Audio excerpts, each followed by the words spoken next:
intraneural infarct, it is usually due to an unstable plaque. That is, there is a lipid with a thin fibrin cap, and when there is a damage, when there is a like sudden increase in blood pressure or some other condition, no, then the fibrin cap will rupture, so that may cause platelet adhesion and will cause a sudden occlusion of the vessel. And suppose if it is a left anterior descending, which is going to be the main supply of the left ventricle, it is going to cause a massive damage. Now, suppose if it is an ischemia, that is, there is an atherosclerotic plaque which is going to cause a stenosis. When there is a fixed obstruction, when there is a fixed, maybe around 50 to 60% obstructed, so there is a time, it occurs over a period of time. So what happens is collateral vessels start developing.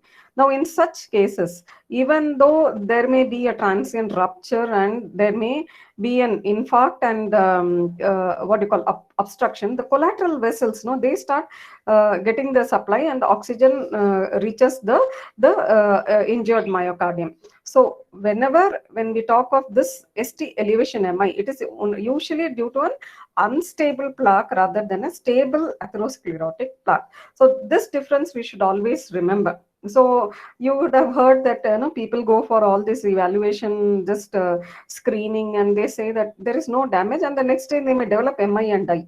Why it happens is these unstable plaques are more dangerous than the stable plaques. So, according to now these some basic things you should know. So, according to the anatomical region, now left ventricle is the main part, no, which is the right ventricle is only a conduit. The whole pressure work, that is the pumping work, is done by the left ventricle. So, obviously, if any part of left ventricle is damaged, we get lot of symptoms. So here, so left ventricular involvement may be anterior involvement, which is a typical, we get changes in chest leads V1 to V4, or it may be a posterior limb involvement, posterior part of the ventricular involvement, so we should look for it. Then it can be a lateral involvement, septal involvement, or it can be a circumferential involvement, or it can be a combination of anterior lateral, posterior lateral, anterior septal. So you can just know the basics of all these anatomical region involvement. Number two, more important, is according to the degree of thickness of ventricular involvement. So it can be a transmural, that is full thickness involvement, or a subendocardial, that is laminar involvement. Now, according to the age of infarct, it can be newly formed, acute, recent, and fresh. Advanced infarct is old, healed, and organized. So usually up to 7 days after a myocardial infarction occurs is the acute period. And then is your 7 to 28 days is your recent, and more than 29 days is the healed period. So that is how pathologically we classify the damages which occur in the ventricular wall.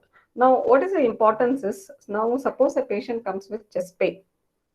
So what is the first thing we should do when a patient who is having all the risk factors comes with the chest pain? ECG. Yeah. So ECG, ma'am. ECG is one basic thing we should always look for, and it should be, even in a primary healthcare facility, we have ECGs available.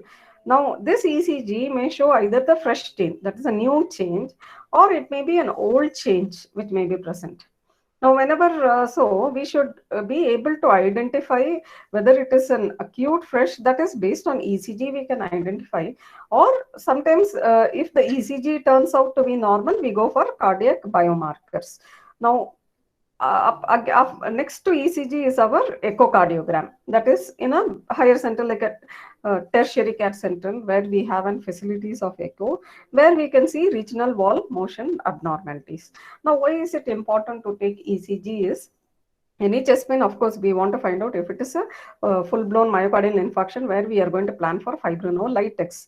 Now, suppose if it is NST-MI, that is non-ST elevation MI, we'll have to give anticoagulants. That is important. And if it is an unstable angina, it is a matter of time before a patient with unstable angina is going to land up with complete myocardial infarction. Now, once the damage to the part of the musculature occurs, it does not, it does not recover. So what happens is the fibrosis occurs. And what is the commonest cause of death in first 24 hours in a myocardial infarction patient? Arrhythmia. Arrhythmias. So that is so we should always be careful when we are dealing any patient with chest pain. Even though ECG may be normal initially, we'll have to admit and observe and take a serial ECGs for 1 to 2 hours before we label them as non-cardiac chest pain. So in industrialized countries, MI accounts for 10 to 25% of all deaths, and usually higher in elderly people, and only 5% occurs under age of 40. And obviously, women usually the reproductive age group, the estrogen has a protective effect. It is after the menopause, the women have an equal risk as males, and so younger age group, males have higher risk more than 55. Both gender has an equal risk. So there is a very big prediction going on that India would account for 40 to 60% of cardiovascular disease burden within next to 10 to 15 years, or we are almost in that 15 years period. And because of this diabetes, it is an what do you call it is a sort of another epidemic going on, this diabetes, and this is going to be a big risk factor for our myocardial infarction. So India is now becoming having more and more of mortality, morbidity associated with myocardial infarction. So now initially what they said was this urban population following all this junk foods and saturated fat was the cause for MI. Now, what they have seen over the last 30 years that even in rural population, the incidence of myocardial infarction, ischemic heart disease has increased. So we know the risk factors already. We spoke last time. So the commonest risk factors are tobacco smoking, hypertension, drug abuse, obesity, stress, alcohol, and age. Older age group more prone, gender male are more prone, diabetes, then hyperlipoproteinemia, that is maybe genetic, or it can be our metabolic syndrome. Then if there is a family history, so there is a bit genetic predisposition. Then hyperhomocystinemia, one of the independent risk factors for vascular etiologies leading on to ischemic heart disease and myocardial infarction, and chronic kidney disease, which makes more pro-atherogenic and leads on to all the ischemic events. So the basic pathophysiology is atherosclerosis can cause gradual obstruction or arterial spasm, that is sudden reversible obstruction, what we call as this Prince mental angina or it may be atherosclerotic plaque. But here it is lipid full plaque with a thin fibrin cap which splits, and there is thrombus formation. So initially what happens is platelets will start accumulating, then thromboxane A2 is activated, it will cause more of platelet occlusion, more of platelet reaching the plaque. Then over a period of time what happens is thrombin comes, then your fibrin starts telling. So by 2 to 3 hours, it is a irreversible plaque starts occurring. That is the importance. So we say the door to needle time should be within 30 minutes. That is what is the ideal time when we want to do a fibrinolysis procedure. So that is why the importance of immediately when you have a chest pain, we have to go to a center so that fibrinolysis can be done as early as possible. So this door to needle time should be reduced. So once the occlusion occurs, there is ischemia, there is hypoxia. So leading on to reduced oxygen demand, the damage of the vessels causing angina, and suppose if there is usually sometimes spontaneous thrombolysis occurring.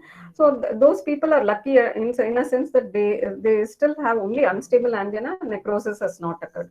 But there is a group of a population who goes in for permanent thrombus formation, necrosis, and blown myocardial infarction occurs.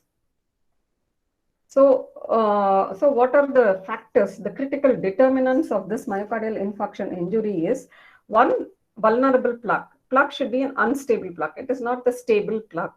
That is, in a chronic stable angina, we have a stable plaque with a good collateral vessels, and these are a group of patients who in fact survive better, have a better outcome, rather than this group where there is a unstable plaque, so inflammation, extension, severity, location, all it's dependent on this. Then if there is a thrombogenic blood, so this is where our smoking, our comorbidities, environmental factors, and genetic background, all these will further aggravate this inflammation, and of course on the background of a vulnerable myocardium. Now already this patient is prone from ischemia, is a smoker, is an alcoholic, is an obese individual, and has to do some increased physical activity, or is some form of extreme emotional stress, or a whatever the stress. So all this is going to precipitate whatever an unstable background they are having. So in a vulnerable myocardium, so there may be ischemia, depends on the duration, extent, and there's always an individual susceptibility to develop an infarction. So what happens is there is this endothelial dysfunction and leukocyte platelet activation. So all this lands up with your full-blown myocardial infarction and injury. So there is an overlapping of vulnerable plaque and a thrombogenic blood. So these are the two critical determinants of myocardial infarction occurrence and extension. Now, the vulnerability depends on the extension and severity of ischemic injury. Now, this endothelial dysfunction, so it is going to worsen. Then, as we all said, this cardiomyocyte swelling, interstitial edema, tissue inflammation. So, this promotes extravascular compression. Now, it is in such a, cardiac muscle is pumping tissue where our diastole is very important, and it is only during the diastole that oxygen is delivered. And so it is already in a delicate balance. So, any problem in either in a plaque or a thrombogenic blood or myocardial, this vulnerable myocardium with a background of some stress is going to precipitate this injury. So coming to the clinical manifestation. So as we all said, so the most common is your typical angina. Now, what is the importance is usually this angina can come as an angina equivalents like increased sweating, weakness, nausea, vomiting. Females, in fact, the chest pain, more than chest pain, these may be the presentation.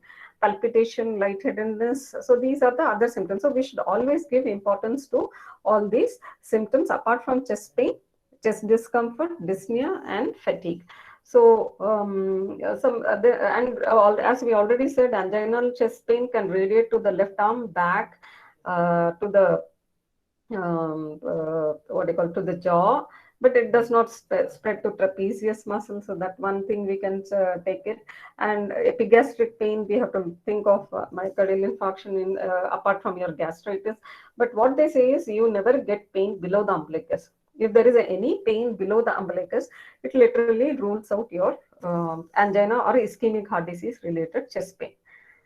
So this important point we should know is in women, it may not present as chest pain, but they may more common come with weakness, fatigue, and dyspnea. So it has to be given equal importance, and ECG must be taken to all patients when we are suspecting ischemic heart disease.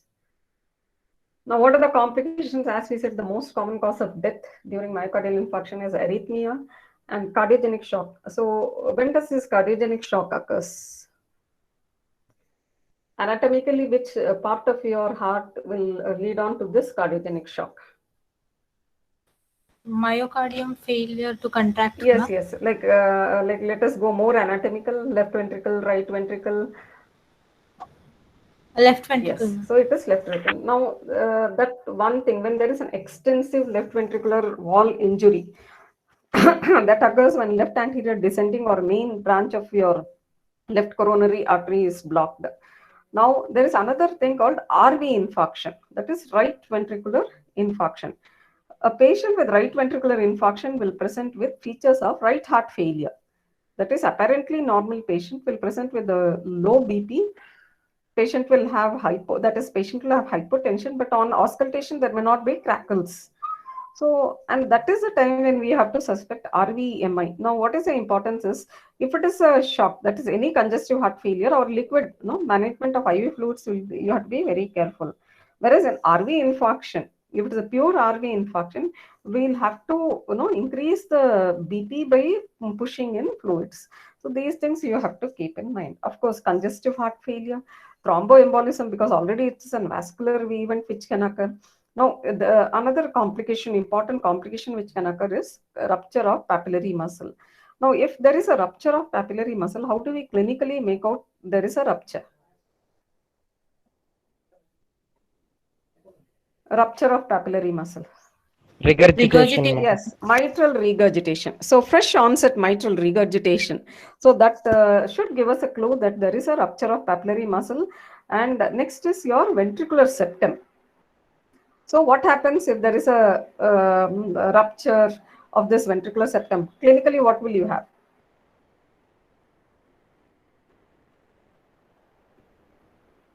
Again, the pansystolic murmur, which is more in the left, second, third, and fourth, in like any ventricular septal defect, no, that sort of a murmur you will develop. And of course, ventricular rupture is one of the causes of sudden death and all which occurs, no, because of massive ventricular rupture. When the whole of left ventricular wall is involved, it may rupture and cause bleed and cause death. Pericarditis. So importance of pericarditis is, again, this is also going to cause pain. Now suppose a patient comes with chest pain and we are treating, we are giving all the appropriate management, and still the chest pain persists, we'll have to look out for pericarditis. How do we clinically make out pericarditis? Rub, ma'am. Rub. Yes, pericardial rub. So that is a important thing that you should look for, and this is a chest pain, no, which gets relieved when leaning forward. So these are some basic differences, and we'll have to look, because if you think that it is again an anginal pain and increase the doses of already whatever drug you are giving, and we may land up with drug toxicity. So we should be important. We should be very alert and find out if the symptom is due to the anginal pain or it is due to the pericarditis pain. Now, next is Dressler's syndrome. So already we spoke, no, this is an autoimmune disease where this is characterized by persistent fever, pericarditis, and pleurisy. So it occurs usually few weeks to months after MI, and usually subsides after few days. Now, if it is prolonged, we'll have to give high dose aspirin, NSAIDs, or glucocorticoids. Normally, in a case with myocardial infarction who comes to the pain management is different. So we give nitrates, morphines. No, that is what is given as a pain management for myocardial infarction pain. Steroids has to be avoided because they say steroid will lead on to rupture of ventricles and enhance and increase the chances of mortality. Only if there is you're suspecting, you have a strong suspicion of Dressler syndrome. Otherwise, steroids has to be avoided in such group of patients, and especially NSAIDs, steroids, and all should be avoided. Only if it is you have confirmed that it is Dressler's, you can start with high dose aspirin, NSAIDs, or glucocorticoids. Now, another one complication you can have is ventricular aneurysm. Now, this ventricular aneurysm, it may be silent, but later on, no, there may be a clot formation, and the clot may, lead on to thromboembolism 1, or there may be either a true aneurysm or a pseudo aneurysm, which may burst, and again mortality is high. So we have to identify ventricular aneurysm, and appropriate treatment has to be initiated. Now, when we saw this clinical manifestation, we saw the symptoms. Now, on examination, usually when you see the chest, usually apical impulse, usually the precordium is silent, in a sense that unless you have this ventricular aneurysm or something which has developed, usually apical impulse may be in the normal position. Now, what are the early features of failure which you may hear when you auscultate?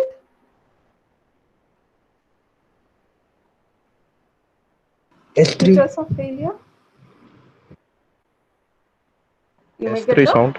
yes, S3 and S4, and then you may hear, if the patient presents with pulmonary edema, you're going to get the RALS, coarse RALS, or if it's only a left ventricular failure feature of you may get basal crackles. So all these things are going to just add on to your examination in a patient with myocardial infarction. So the clinical features, we said pain, so apprehension, patient will look, you just see they'll be sweating, they're scared, the death is going to occur, all that apprehension will be there. Patient may present with low BP, shock, and low-grade fever. Now, then the diagnostic test, once a patient comes with angina, it is either you take an ECG. If it is an ST elevation MI, straightforward we go into the treatment of ST elevation MI. Now, suppose if it is, we are still not clear, there is no ST elevation, but pain is typical. And so we have to differentiate whether it is an non-ST elevation MI or an unstable angina. Now, as I already told you, in a myocardial infarction, whether it's a ST elevation or non-ST elevation, there is necrosis. Whereas in unstable angina, the necrosis has not yet occurred. So, how do we differentiate this? By these three tests, and the first test you should always do is cardiac specific troponins. So, usually within 1 or 2 hours, we get this cardiac specific troponin T and I. And next is CK. CK is common for all the systemic thing, but the CK-MB part is more specific for the heart. So usually it takes some 6 hours to develop. Then troponin T and I, within 1 or 2 hours, we at least get some result. Based on that, we can start our treatment. Either it is an NST-EMI or it is unstable angina. So ECG change, what you initially get, that is a patient comes with acute chest pain. So that is number A. What you see is, you see a giant T wave. That is the hyperacute T change. Then next is, that is, if you see the B picture, no, carefully, it is 2 millimeter elevated. Now, in a chest lead, if there is an ST elevation of more than 2 millimeter, or in a limb lead, that is L1, L2, L3 and all, if it is more than 1 millimeter in a 2 consecutive leads, we confirm that it is MI. So unless you carefully look for it, we may miss it. And what is a disastrous consequence? Usually they'll give some pantoprazole and send the patient home. And most commonly, what happens? They go home, they die because of some arrhythmias, and we'll end up with a lot of issues. So these are the things.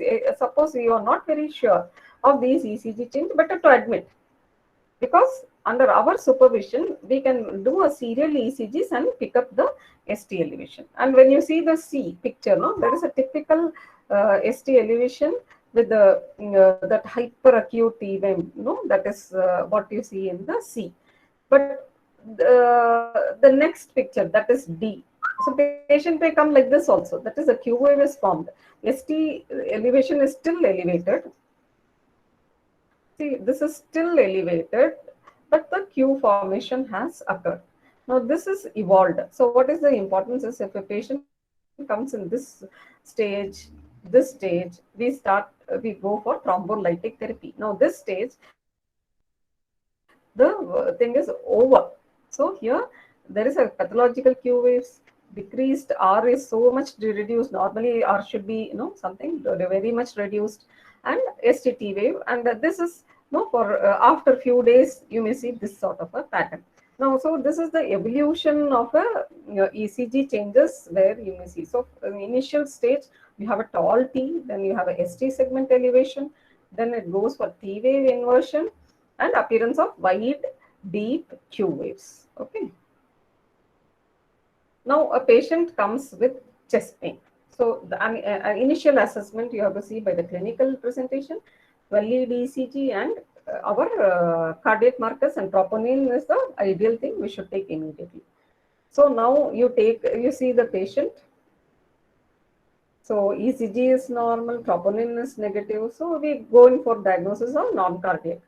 Now still you have a doubt, the pain seems to be worsening, and ECG changes, ST is come down. The previous thing, what we saw is ST going up. Here the ST seems to have come down. Troponin is positive. So it is a non-ST elevation MI. So you either term as non-cardiac, or ECG changes are there, but troponin is negative, unstable angina. Is ST changes are there, your markers are positive, then it is NST-MI. And if there is a typical ST elevation, troponin is very much elevated, it is full-blown myocardial infarction. Of course, these are other techniques, but it is very difficult. It is only for MRI and angio. You do in a center where you have a percutaneous coronary intervention, you have an expert team which is present. So you can do emergency angio and PCI can be done. So in chest X-ray, so suppose we can take chest X-ray. So you can see cardiomegaly, there is a hilar congestion, and your cephalization. All these are chronic changes, that is curly V lines. All these are already a congestive heart failure patient. On top of that patient coming with MI, you can get this sort of a picture. So basically, myocardial infarction, you do a clinical risk assessment. Suppose if it is high risk, that is very early in the stage they have come, and you have a tertiary care, you have all the facility available. You can go for coronary angiogram. If it is suitable anatomy, they can go for revascularization procedures, or we do assess LV function, ischemia, pain, exercise tolerance. Now, all this is not your typical. It is for this unstable angina and your NST-EMI. So this is where this flowchart goes forward. But I'll go for management and come back later. So whenever we go for management, so before going that, other laboratory test you should do is usually a patient with myocardial infarction. When you see the total count, the leukocytic, there is a leukocyte elevation. That is, total count usually comes up to the WBC count will come up to 12 to 15,000. So that you should always keep in mind. You should not think that it is because of infection.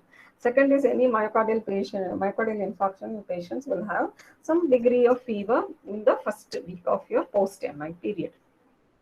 So the management includes one, general measures, anti-ischemic therapy, thrombotic therapy. That is, you can give antiplatelet therapy and anticoagulation, and reperfusion therapy in the form of fibrinolysis, PCI, and CABG. So going to the general measures. So general measure most important is bed rest. Okay. So because we know that already heart is under strain. So we have to make the patient move as little as possible. So bed rest.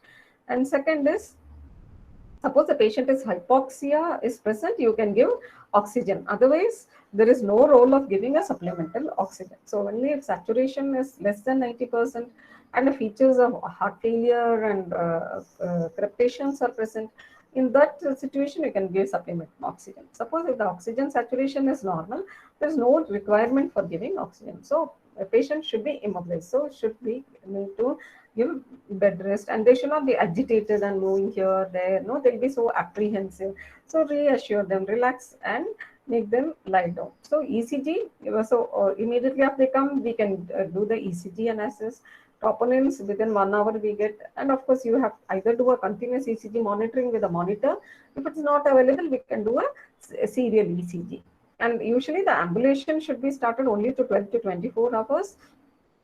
And we should, gradually increase the level of ambulation. Now, suppose initial troponin result, cardiac troponin may be negative, but you have to do another assay after 3 to 6 hours when we may pick up the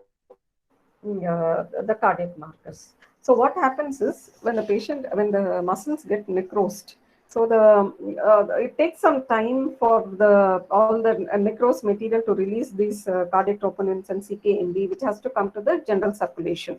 It is through the cardiac lymphatics that it is drained and come to the general circulation. So sometimes it may be delayed. So immediately after patient admission, when we take blood and do a troponin, it may turn out negative. So even if the ECG is normal, but a high index of suspicion, we feel that still it's a cardiac event, we have to repeat the troponin test. So anti-ischemic therapy, what are the drugs you will give? So patient comes with chest pain. What is the first drug you should give? Aspirin. Yeah, very good. So dosage of aspirin, what you should give? So you give around 325 or 330 milligram, which is available, that aspirin. No? Immediately you have to give that aspirin, followed by, along with that, you have to give a clopidogrel. Okay. So they say that dual antiplatelet therapy has a better protective effect than your single drug. And for chest pain, what will you get? Morphine, ma'am. Morphine is for myocardial infarction, severe chest pain, but otherwise you can give glycerin. Nitrate. Yes, nitrates can be given. So immediately a patient comes with severe chest pain. So you start with sublingual nitroglycerin. You can give 3 times at a 5 minutes interval. After that, you can give IV nitroglycerin. So what is the risk of giving too much of nitroglycerin is hypotension. So especially in this PDE5 inhibitor, what is that? Phosphodiesterase 5 inhibitor. Sildenafil. Yes. So you have to be, these patients, you have to be very careful. Suppose they have taken sildenafil in that 24 hours, you're giving your nitroglycerin, they precipitate hypotension, and that is a very serious risk, side effect, which you should always be careful. Now, three times in 5 minutes interval. After that, we can start with IV nitroglycerin. But the importance is patient should have a systolic blood pressure of more than 100 millimeter of mercury. In a hypertensive patient, you cannot start with nitroglycerin. Then beta blockers. Now these are one of the very good drugs which should be initiated as early as possible in the case of myocardial infarction. So what are the factors you should be careful before initiating beta blocker is that patient should have a normal BP. If the systolic BP is less than 90 millimeter of mercury, you cannot do. And since why heart rate less than 60 per minute is a contraindication. They cause What is- bradycardia, ma'am. Yes, it already causes bradycardia. So if already 60, less than 60 per minute, it is an absolute contraindication. Then if there is a left ventricular failure, asthma, and second or third degree AV block. If these are there, you are going to avoid. Otherwise, beta blocker is a very good drug because it prevents the arrhythmia. What they say is development of arrhythmia. Previously, what we used to do, that is, I'm taking some maybe 15, 20 years teaching. Any patient with myocardial infarction, if you take a ECG and see a lot of ventricular premature beats, we used to start on preventive therapy for preventing ventricular fibrillation. But after they have started putting this beta blocker, there is no necessity. So that good protection beta blocker gives against the arrhythmia related event. So unless these this background is there, we always start with oral metoprolol 25 to 50 milligram every 6th hourly. Then of course morphine.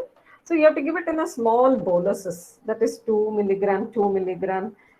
That is how we give, because it's a problem of hypotension, respiratory depression, this vagal stimulus which may cause vomiting. So all that occurs. So we should be very careful. We give in a very minimal dose, and we give in a 10 minutes interval. So but it gives a very good relief of the chest pain. And only when beta blocker is contraindicated and others are contraindicated, you're going to think of calcium channel blocker. Otherwise, verapamil, diltiazem never forms the armamentarium when a patient plans up with myocardial infarction. And others like latest drug like ranolazine can be given. Now the antiplatelet therapy, as we already spoke, aspirin and clopidogrel we know. And what is this? Prasugrel and ticagrelor. Adenosine diphosphate receptor inhibitor. Yes. So they say it is better than this clopidogrel. No, clopidogrel also has that same action. It is better. So in a patient who is they're planning for PCI therapy, they go for this prasugrel and this ticagrelor. And post MI, always prefer dual antiplatelet therapy of aspirin and clopidogrel.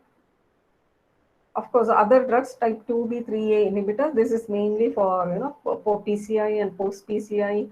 They give abscessimab, epitibaptide, and tirofiban. All these are that during that PCI procedures when 2B3A inhibitors have a better role.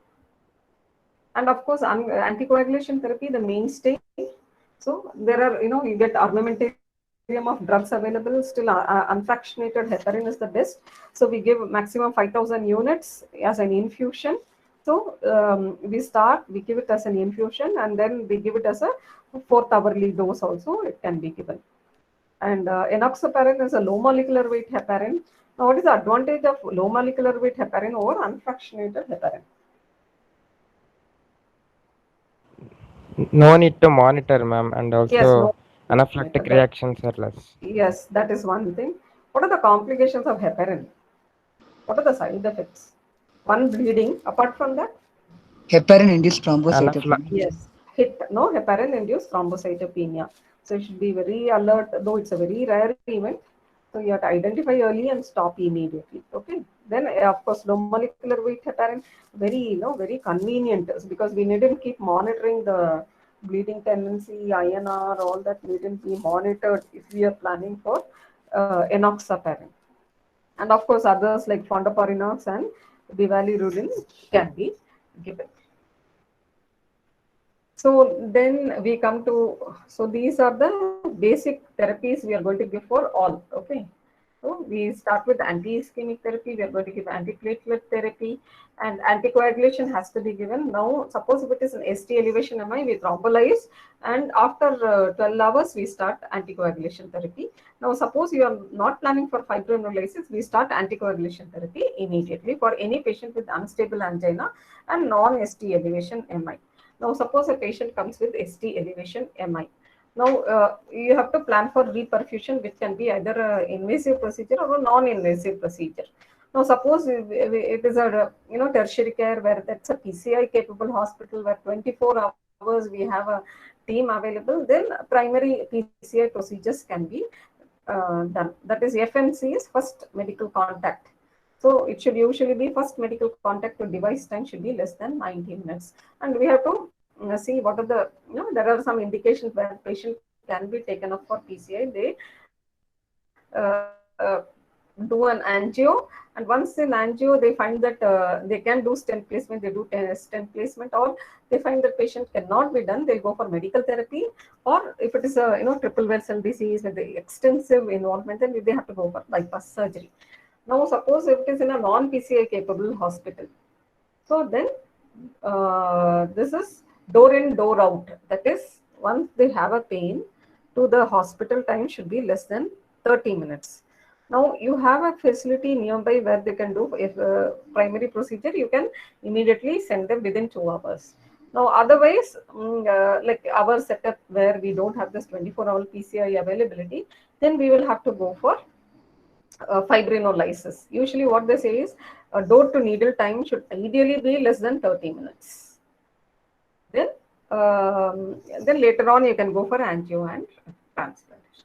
Now, how do you do fibrinolysis? So usually, ideally within 30 minutes up to maximum 6 hours. So our goal is complete resolution. That is, full coronary artery patency is our goal. So what are the armamentarium available is tissue plasminogen activator is available, streptokinase, tenecteplase and retiplase, all these are the drugs available. So this, so how do we give this all these dosages? You can look over. So whenever we are going to do thrombolysis, we have to be very careful and do in a cardiac coronary unit. So what can happen when you're doing a fibrinolysis therapy? What are the complications you can have? Internal bleeding, ma'am. So unless hemorrhage, very risky thing. Then, of course, we are going to see, what are the contraindication, absolute relative contraindication, and then only going to take up for fibrinolysis. So in spite of all these precautions, so one important is hemorrhage. Next, what can happen when you are going to reperfuse? Reperfusion injury, ma'am. Yeah, so there can be a reperfusion injury, electrical, there will be some electrical imbalances, and they may suddenly land up with arrhythmia. Usually during this thrombolysis, you should be very careful because of this reperfusion injury and arrhythmias, and you have to be, you should be there to immediately revert any arrhythmia which can occur, like ventricular fibrillation. You have to go for, electric shock. Shock therapy has to be given immediately. Now, what are the contraindications of fibrinolysis? Whenever you are planning a patient to thrombolyze, we should know what are the contraindications. So the absolute contraindication is cerebrovascular hemorrhage, any part. If the patient has had CVA with hemorrhage any time in their life, absolute no for thrombolysis. Then even if the stroke can past 1 year. There is it's an absolute contraindication. Now, suppose high BP, a patient comes with more than 180, 110 with a severe chest pain with the ST elevation MI.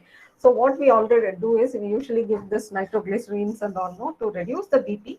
And once the BP is below this range, no, below and in the safe range only, they go and start doing thrombolysis.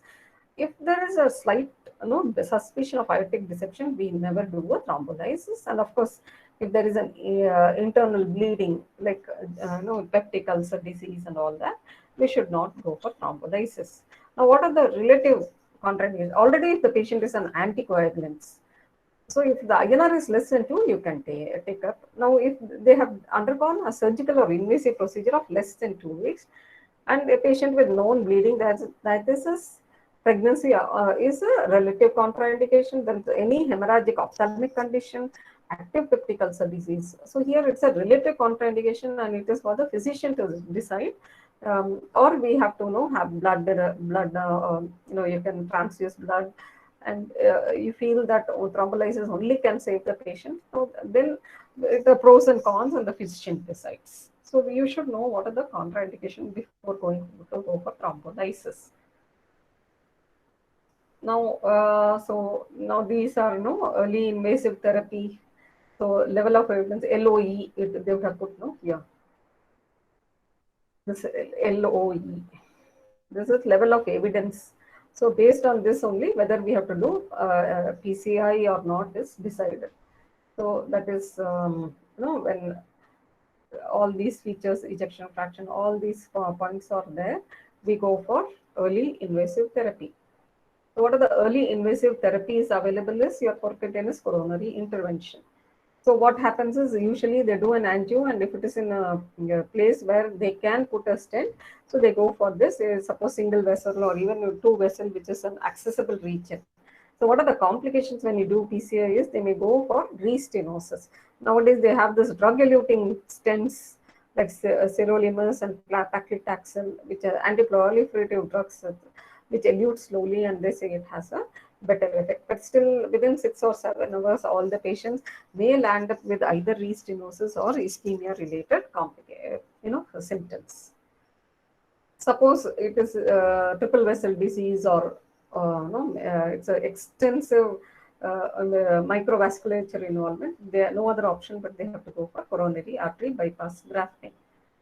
So coming, I think one of my few final slides is, if a patient lands up with myocardial infarction, severe chest pain, so the treatment starts before they reach hospital or a pre-hospital. So, or on arrival. So, ideal is pre-hospital. So, what they say is any patient with chest pain, the team which should go and receive patient at home should be a team which is trained to handle the ischemic heart disease or myocardial infarction. So, immediately they should take ECG, and they can send to a specialist in the tertiary care level. And if they're trained and there is a ST elevation MI, and we know that there is no contraindication, even the thrombolysis can be started, provided they have a defibrillator available in the ambulance and all the facilities available, or on arrival. So our aim is door to needle time should be very short, because the survival rate, the myocardial, how much myocardium can be saved, all that is very, very important based on the time.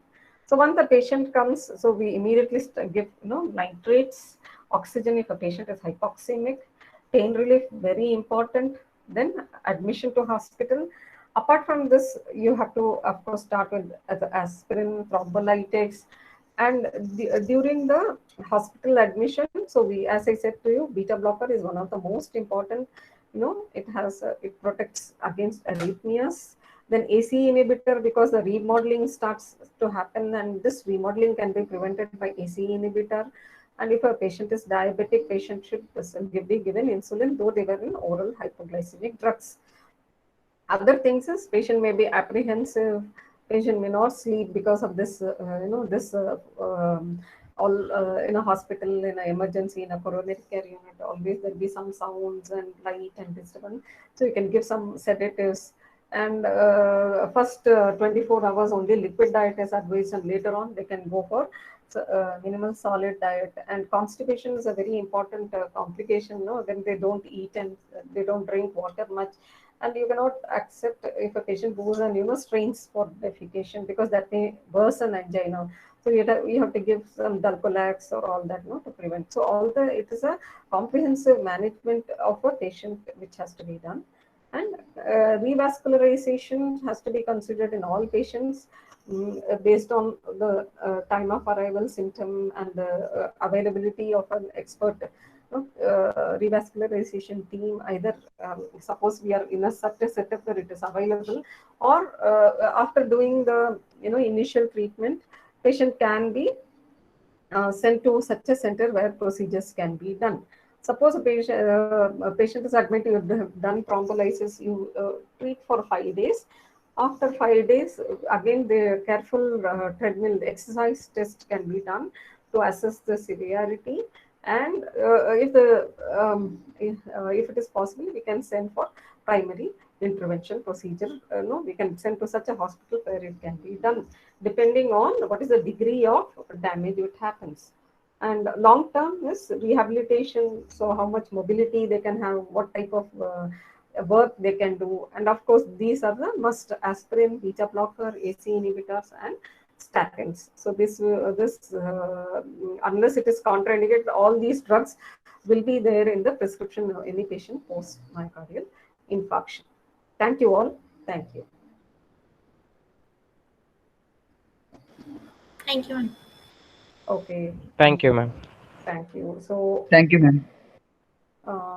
any doubts, or what do you, anything you want to?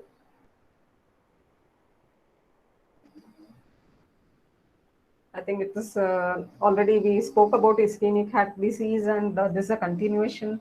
So I don't think so. If there is no further question, I think we can wind up the class.